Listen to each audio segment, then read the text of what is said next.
जय श्री श्याम भक्तों, हारे के सहारे की जय हो। श्याम भक्तों, आज मैं आपको बाबा श्याम के चमत्कारों की सत्य घटना सुनाने वाली हूँ। एक ऐसी घटना जिसे सुनकर न केवल आपके रोंगटे खड़े हो जाएंगे बल्कि आपके दिल में बाबा श्याम के लिए श्रद्धा और विश्वास और भी गहरा हो जाएगा। यह घटना है एक व्यक्ति की जिसके जीवन में इतना बड़ा संकट आया कि उसने जीने की उम्मीद ही छोड़ दी थी, लेकिन मेरे बाबा श्याम ने पल भर में उसकी किस्मत पलट दी। ऐसा चमत्कार हुआ कि सुनने वाले के होश उड़ गए। तो चलिए बिना देर किए शुरू करते हैं। वीडियो में आगे बढ़ने से पहले अगर आप श्याम प्रेमी हो तो वीडियो को लाइक और चैनल को सब्सक्राइब जरूर करें, ताकि श्याम जी ने जो कृपा मुझ पर कर रखी है वही कृपया आप पर भी करें। कमेंट में जय श्री श्याम जरूर लिखें। अगर आप सच्चे श्याम प्रेमी हो तो श्याम भक्तों, यह घटना छोटे से गांव राजस्थान के रहने वाले दिनेश जी की है। वह बताते हैं, वह बहुत ही गरीब परिवार से थे। उनके माता पिता दिन रात खेतों में मेहनत करते थे जिससे उनके परिवार का पेट भर सके। वह 2 भाई और 1 बहन है, लेकिन गांव में उनके पास कम खेत थे। दिनेश जी 21 साल, उन्होंने 12वीं की पढ़ाई पूरी कर ली थी। गांव के सरकारी स्कूल से वह पढ़ाई में बहुत होशियार थे। दिनेश जी को कॉलेज जाना था, आगे पढ़ाई करनी थी, लेकिन वह हमेशा सोचते थे कि मैं ऐसा क्या करूं जिससे मैं अपने परिवार को इस गरीबी से निकाल सकूं, कैसे माँ बाप को सुख दूं। कई बार ऐसा सोचते कि मैं शहर जाऊं, कुछ भी करूं, ढेर सारा पैसा कमाऊं और अपने परिवार के हालात सुधार सकूं। एक दिन दिनेश जी ने अपने माता पिता से कहा, माँ बाबूजी, मैं जयपुर आकर कुछ काम करना चाहता हूँ। यहाँ गाँव में तो कुछ काम नहीं है, मैं वहाँ मेहनत कर घर के हालात को ठीक कर दूंगा। लेकिन उनकी माँ की आंखें उस समय नमा हो गई। बोली, बेटा तू आज तक कभी अकेला कहीं नहीं गया, कौन तेरा ख्याल रखेगा, तेरे बगैर हमारा कैसे मन लगेगा। लेकिन उनके बाबूजी ने उनका कंधा थपथपा के कहा, जा बेटा, लेकिन अपना ख्याल रखना। दिनेश जी 2 जोड़ी कपड़े और थोड़ा सा खाने पीने का सामान रखकर जयपुर की बस में बैठ गए। बस की खिड़की में बैठते हुए खिड़की के बाहर देखते हुए हाथ जोड़ रहे थे और बोल रहे थे, बाबा श्याम मेरे साथ हमेशा रहना। तब उनके गाँव में लोग बाबा श्याम को मानते हैं।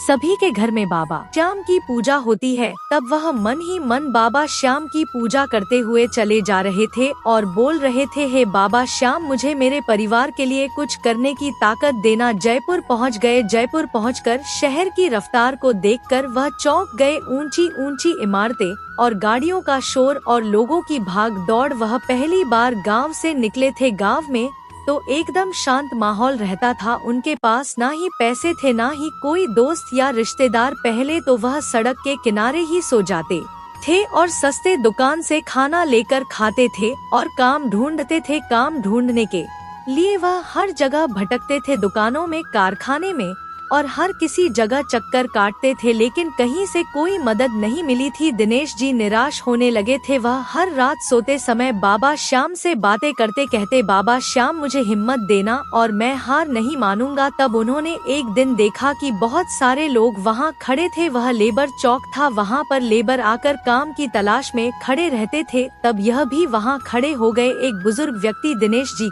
पास आकर कहते हैं कि क्या तुम काम करोगे? तब दिनेश जी ने कहा, मैं काम करूं।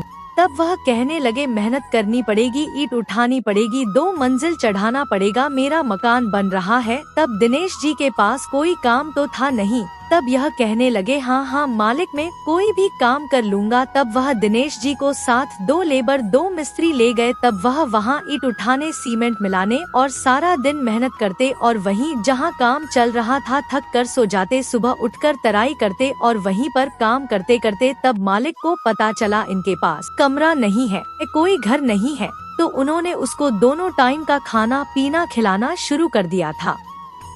ऐसे ही 2-3 महीने बीत गए। आधी तनख्वाह वह गांव भेज देते, लेकिन वह कहते हैं ना, जब व्यक्ति को थोड़ा सा सुख मिल जाता है तो मुसीबत भी आ जाती है। जिंदगी इतनी आसान कहाँ होती है। सुख तो बहुत देर से आता है, लेकिन कुछ को बहुत जल्दी आ जाता है, बिना बुलाए आ जाता है। उनके मालिक का बेटा उनकी ही उम्र का था, महंगे महंगे कपड़े पहनता था, काला चश्मा लगाता था, महंगे फोन से फोटो खींचना था, ऐशो आराम की जिंदगी जीता था। तब वह इंसान दिनेश जी को कहता है, यार दिनेश जी, थोड़ी जिंदगी जीने का नजरिया बदलो, यही उम्र तो होती है जिंदगी जीने की। इसी उम्र में तो अशोक पूरे किए जा सकते हैं, बाद में तो शादी, बच्चे, रोज कमाना, घर की जिम्मेदारियां, जिंदगी में थोड़े मजे तो कर। तब दिनेश जी भी उनकी बातों में आ गए। तब वह उनके साथ समय बिताने लगे। एक रात दिनेश जी के दोस्त बोले, चलो आज तो बार में चलते हैं।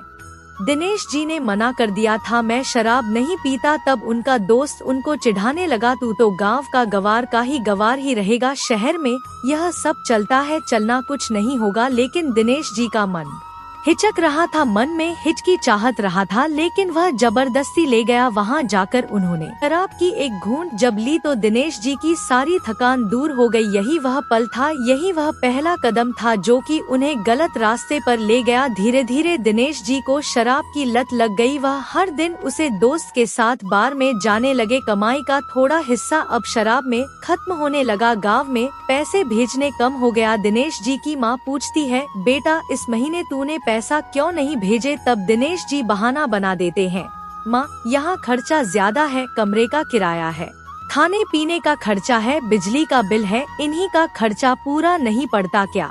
भेजू। 2 महीने के बाद दिनेश जी के दोस्त ने देने से कहा। जब वह बार में बैठे शराब पी रहे थे, यहाँ एक रात में लाखों कमा सकता है दिनेश, बस दिमाग लगाना पड़ेगा। यह जुआ का खेल है, बहुत अच्छा है, एक रात में लखपति बना देता है। तब उनके मन में भी लालच आ गया। तभी इनके कहने पर दिनेश जी ने एक रात में 2000 रुपए लगा दिए और 5000 रुपए जीत गए। तब उनके मन में लालच और बढ़ गया। वह हर रात जुआ खेलने लगे, कभी हारते तो कभी जीत जाते। दिनेश जी की जिंदगी अब पूरी तरह से बदल गई थी। अब वह दिनेश जी नहीं थे जो गांव से आए थे। अब उनके मन में लालच था, आंखों में नशा था और चेहरे पर तनाव। मलिक ने दिनेश जी को कई बार समझाया, देख दिनेश तू गलत रास्ते पर जा रहा है, मेरा बेटा तो बिगड़ चुका है, वह मेरी एक बात नहीं मानता, मुझे से लड़ाई करता है। लेकिन तू जब आया था तू तो बहुत भला था, तू कैसे इस रास्ते पर चला गया? बेटा तू गलत रास्ते पर मत जा, समझाना मेरा काम है, आगे तेरी मर्जी। मैं अपने बेटे को नहीं समझा पाया, तू तो समझ जा उन्हें। उनकी बातें उस समय बुरी लगी थी, मेरे अंदर चिड़चिड़ापन आ गया था। दिनेश जी की हालत और भी खराब होती जा रही थी। जुए में हारने की वजह से उन्हें दोस्तों से उधार लेना शुरू कर दिया था। जब उनके दोस्त के पास भी पैसे नहीं बचे थे उनको देने के लिए, तब एक दिन दिनेश जी के दोस्त ने उनसे कहा, तू चिंता मत कर, मैं एक व्यक्ति को जानता हूँ, वह तुझे लोन जरूर दे देगा। तब उन्होंने वहाँ जाकर कुछ लोन ले लिया, लेकिन जिसने कर्ज दिया था उनकी एक शर्त थी कि महीने का 10% ब्याज देना होगा।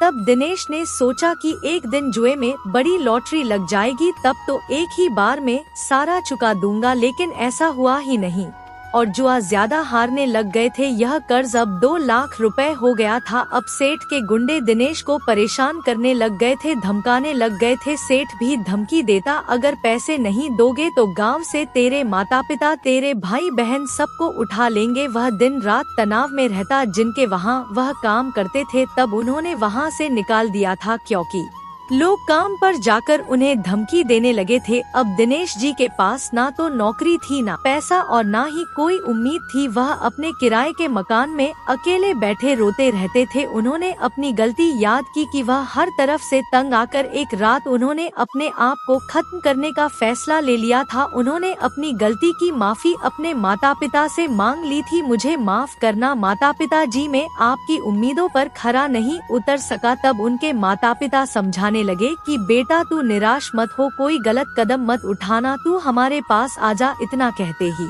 उन्होंने फोन काट दिया। यह पूरी रात बैठकर रोते रहे। उन्होंने अपनी जान लेने तक की पूरी कोशिश की, लेकिन तब उस समय पास के मंदिर से आवाज आई, जय श्री श्याम, जय श्री श्याम। तब यह दरवाजा खोलकर वहां देखने लगे। वहां पर कुछ दूरी पर ही बाबा श्याम का मंदिर था। तब इनको याद आया, मैंने बहुत समय से बाबा श्याम को हाथ नहीं जोड़ा, उनकी पूजा नहीं कि उनसे कोई बात नहीं किया। तब वह कमरे में बैठकर घंटों रोते रहे। वह बार बार बाबा श्याम को हाथ जोड़कर प्रार्थना कर रहे थे, है बाबा श्याम मुझ पर कृपा करो, मुझको एक मौका और दे दो, मैं अपने घर की जिम्मेदारियां उठाना चाहता हूँ, मैं बहुत मजबूर हो गया हूँ, मेरी सहायता करो बाबा।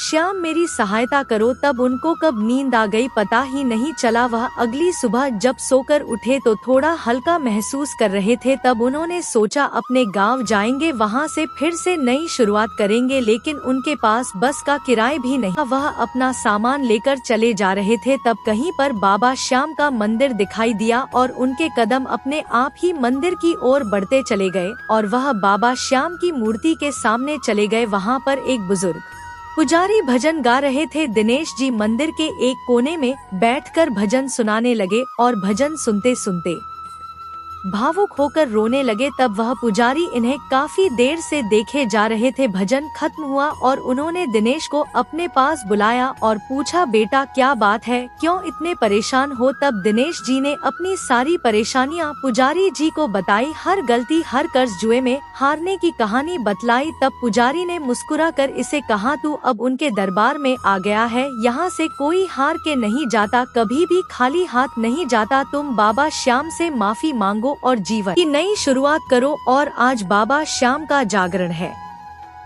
तुम जरूर आना, बाबा श्याम का आशीर्वाद तुम्हें जरूर मिलेगा। तब वह रात में इस जागरण में गए। मंदिर भक्तों से खचाखच भरा था। जब जागरण हो रहा था दिनेश जी भी श्याम जी के भजनों में खो गए। तब वहाँ पर एक बहुत बड़े व्यापारी भी उस जागरण में आए हुए थे। वह हर साल जागरण में आते थे और जरूरतमंदों की मदद करते थे। वह बाबा श्याम के बहुत बड़े भक्त थे। जब जागरण खत्म हुआ तब पुजारी जी ने सेठ जी से दिनेश की सारी परेशानियां बता दी। दिनेश जी को अपने पास बुलाया और दिनेश को सेठ जी से मिलवाया और वह कहने लगे, मुझे आपके बारे में पुजारी जी ने सब कुछ बता दिया है। बेटा तू परेशान मत हो, मैं तुम्हें अपने कारखाने में काम जरूर दूंगा। तब दिनेश जी ने कहा, साहब मेरे पास तो कोई तजुर्बा भी नहीं है और मुझ पे तो 2 लाख का कर्ज भी है। तब वह सेठ कहने लगे, कोई बात नहीं है कर्ज तो मैं चुका दूंगा, बस तुम ईमानदारी और मेहनत के साथ हमारे कारखाने में काम करना। इन्होंने कहा, ठीक है। सेठ ने कहा, तुम धीरे धीरे सब कुछ सीख जाओगे, तुम परेशान मत हो। तब उसे सेठ ने न केवल दिनेश जी का कर्ज चुकाया